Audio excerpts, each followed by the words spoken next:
వెంకటాచలం మాజీ జెడ్పీటీసీ వెంకట శేషయ్యపై తప్పుడు కేసు పెట్టారని బాధ్యులపై చర్యలు తీసుకోవాలని మాజీ మంత్రి కాకాని ఎమ్మెల్సీ చంద్రశేఖర్ రెడ్డి ఏఎస్పీ సౌజన్యం కోరారు. అధికార పార్టీ నేతల ఒత్తిళ్లతో తప్పుడు కేసులు పెడుతున్నారని, ఈ వ్యవహారంపై నిష్పక్షపాతంగా దర్యాప్తు చేయాలని కోరారు. న్యాయం చేయకపోతే అన్ని ఆధారాలతో కోర్టును ఆశ్రయిస్తామన్నారు. రాజకీయంగా వైసీపీని ఎదుర్కొనలేక తప్పుడు కేసులు పెట్టి వైసీపీ నేతలను సోమిరెడ్డి జైలుకు పంపుతున్నారని ఆరోపించారు.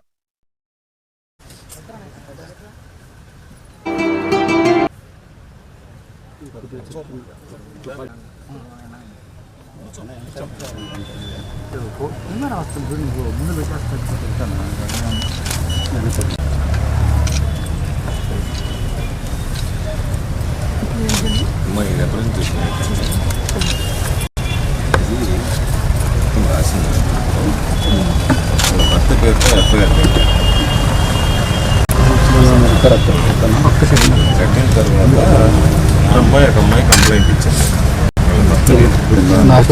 2020 సంవత్సరంలో నా భర్త చనిపోయాడు. 2022లో నాకు ఉద్యోగం వచ్చింది. దీని మీద మన వాళ్ళు తీసుకెళ్ళి మ్యాజిస్ట్రేట్ ముందు రిమాండ్ రిపోర్ట్ ఇచ్చినాడు. మ్యాజిస్ట్రేట్ ఇంగ్రీడియంట్స్ అండర్ సెక్షన్ ఇది అప్లికబుల్ కాదు, మెటీరియల్ ఎవిడెన్స్ లేదని చెప్పి రిటర్న్ చేసినాడు నైట్ 2 గంటలకు. వీళ్ళు నెక్స్ట్ డే మహజర్నామా తయారు చేసినప్పుడు వందలాది మంది ఉన్నాం, ఇంక్లూడింగ్ మైసెల్ఫ్. అందరి ముందు వాళ్ళ అత్తామామ అక్కడ లేదు, లేకపోయినా వాళ్ళు ఉన్నట్టుగా ఆర్ఐ రాకుండానే సంతకం పెట్టించి రిప్రజెంటేషన్ ఇచ్చి దానిని కోర్టులో వాళ్ళ దగ్గర కొన్ని డాక్యుమెంట్స్ సీజ్ చేసినట్టుగా పెట్టారు. డాక్యుమెంట్స్ సీజ్ చేసినప్పుడు దాన్ని పర్సూ చేసి మ్యాజిస్ట్రేట్ గారు రిమాండ్ ఇచ్చారు ఆ డాక్యుమెంట్స్. సబ్సిక్వెంట్గా ఏమైందంటే డాక్యుమెంట్స్ కోర్టులో సర్టిఫైడ్ కాపీస్. దీని మీద 15/11/2020 ₹50 స్టాంప్ ఏఎల్ఏసీ ఇది సబ్మిట్ చేసింది, కోర్టులో ఉంది. ఇది సర్టిఫైడ్ కాపీ మై సంతకం ₹250 డాక్యుమెంట్స్. ఈ ₹250 డాక్యుమెంట్స్ సిఏ అక్కడ సీజ్ చేశారని చెప్పాడు. ఆ అమ్మాయి అత్తామామ మేము లేము, మా దగ్గర సీజ్ చేయలేదని వాళ్ళు స్టేట్మెంట్ ఇచ్చారు. సబ్ రిజిస్టర్ మీకు ఇచ్చినటువంటి రిప్రజెంటేషన్ ఉంది. ఇది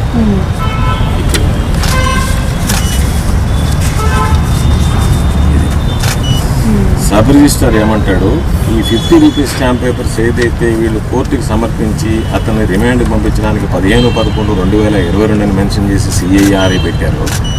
ఈ డాక్యుమెంట్స్ 2024 అంటే 2023 వచ్చి అసలు ఆయన అమ్మాడు డాక్యుమెంట్ రైటర్. ఆ డాక్యుమెంట్ రైటర్కి గవర్నమెంట్ ఇచ్చింది 31/7/2024. 31/7/2024లో సబ్ రిజిస్టారు డాక్యుమెంట్ స్టాంప్ వెండర్కి ఇచ్చాడు. స్టాంప్ వెండరు 23/12 ఏ రోజైతే శాషాన్ని అరెస్ట్ చేశాడో ఆ రోజు ఈఎంఐ శ్రావణికి అమ్మామని చెప్పి ఇచ్చాడు. వీళ్ళేమో 15/11/2022 తప్పు డేట్ వేసి ఇచ్చారు. దీనికి ఇది డాక్యుమెంట్ 23/12/2024 ఈ లోక్ సింగ్ అనే అతను రిజిస్టర్, ఇది ఎక్స్ట్రాక్ట్, ఇది కూడా జాయింట్ సబ్ రిజిస్టర్ ఆర్టీఐ కింద అటెస్ట్ చేసి ఇచ్చినటువంటి కాపీ.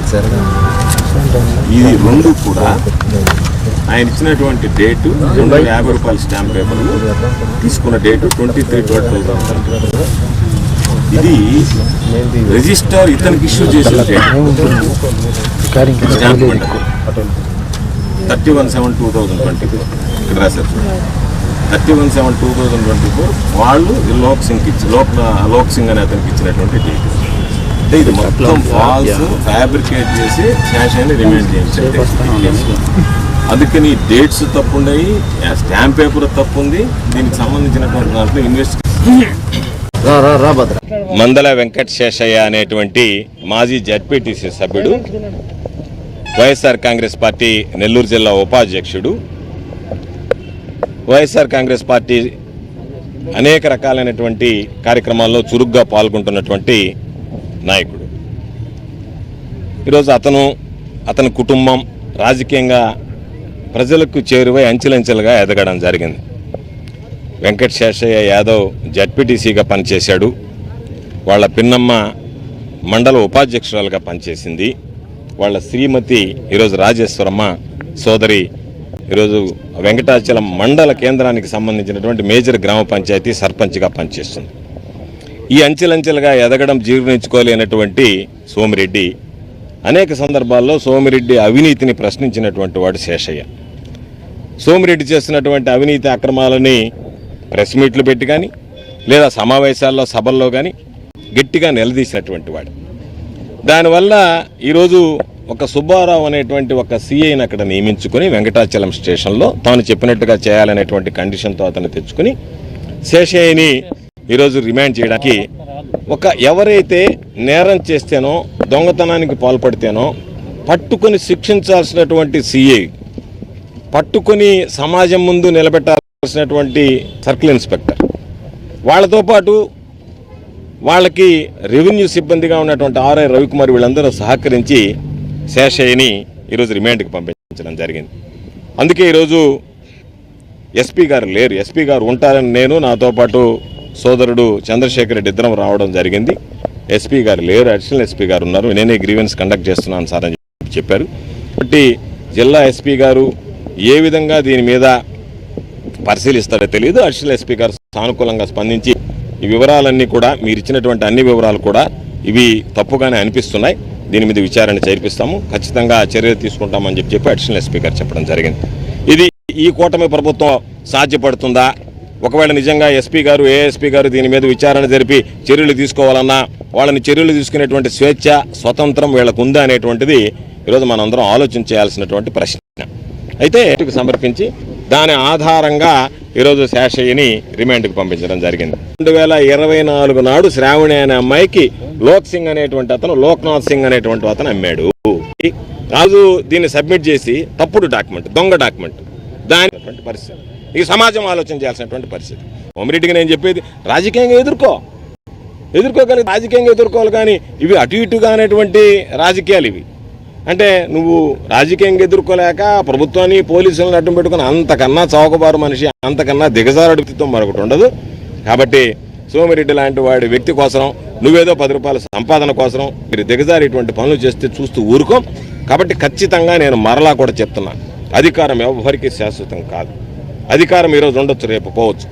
నేను మరలా చెప్తున్నా, రాసి పెట్టుకోండి, అధికారం అనేటువంటిది మార్పిడి జరిగిన రోజు దీని మీద పారదర్శకంగా విచారణ జరిపిస్తే వీళ్ళ 3 ఉద్యోగస్తులకు ఉద్యోగం పోవడం ఖాయం. సిఐ గారికి ఉద్యోగం పోతుంది, ఆర్ఐకి ఉద్యోగం పోతుంది. ఆడున్నటువంటి పాపం ఈ అమ్మాయి మీద ఏం పెట్టి చేసేది కానీ ఆ అమ్మాయికి ఉద్యోగం పోయేటువంటి పరిస్థితి, శ్రావణికి ఉద్యోగం, కేంద్ర ప్రభుత్వ ఉద్యోగం. కాబట్టి అన్ని విధాల, అన్ని రకాల అందరూ శాశ్వతంగా ఉద్యోగాలు కోల్పోవడం, జైలు పాలు కావడం ఖాయం. కాబట్టి దీని మీద విచారణ జరిపిస్తారని ఆశిస్తున్నాం.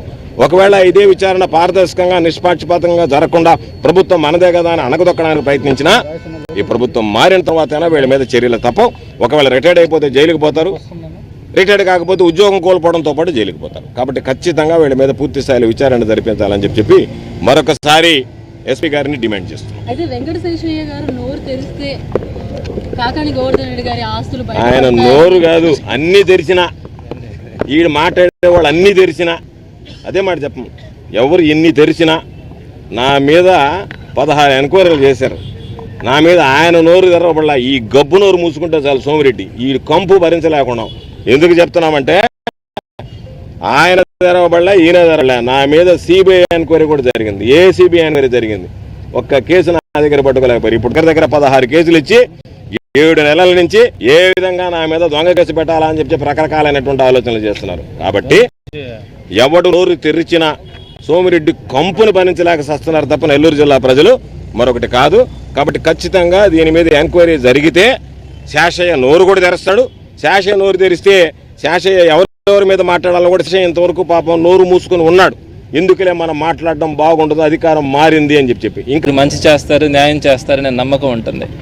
మరి ఈ విధంగా ఐఏఎస్ ఐపీఎస్లు కూడా కొంత పక్షపాత ధోరణి ప్రదర్శించి అధికార పార్టీకి అనుకూలంగా కనుక ప్రవర్తిస్తే ప్రజాస్వామ్యం మీద అందరికీ కూడా అనుమానం వస్తుంది.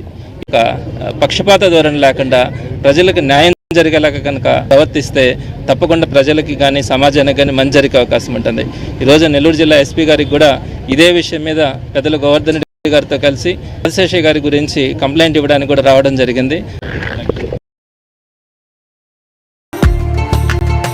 పోరాటంలో అలుపెరగని పోరాటం యోధులు, ప్రజా సమస్యలపై గలమెత్తే నాయకులు, తనని నమ్ముకున్న వారికి కొండంత అండగా నిలిచే ధైర్యశీలులు, నమ్మిన సిద్ధాంతం కోసం మా అధినేత పవన్ అన్న కోసం ఏ త్యాగానికైనా ముందే మా దేవుళ్ళు, జనసేన పార్టీ రాష్ట్ర నాయకులు చిత్తలూరి సుందర రామరెడ్డి గారికి, కోటే వెంకటేశ్వర్లు గారికి, నెల్లూరు నగర అధ్యక్షులు దుగ్గిశెట్టి సుజయ్ బాబు గారికి, గుండ్లూరు నాగరత్నం యాదవ్ గారికి, మార్కెట్ సురేష్ గారికి, పావుజన్ని శేఖర్ రెడ్డి గారికి నూతన సంవత్సర శుభాకాంక్షలు మరియు సంక్రాంతి శుభాకాంక్షలు తెలిపిన మీ తమ్ముళ్ళు చిత్తూరు రాము, జనసేన పార్టీ 40వ డివిజన్ ఇన్ఛార్జి నెల్లూరు సిటీ మరియు సివి రమణ, జనసేన పార్టీ 24వ డివిజన్ నాయకులు నెల్లూరు రూరల్. మరెన్నో వీడియోల కోసం మా ఛానల్ ని సబ్స్క్రైబ్ చేసుకుని పక్కనే ఉన్న బెల్ ఐకాన్ ని క్లిక్ చేసి యాక్టివేట్ చేసుకోండి.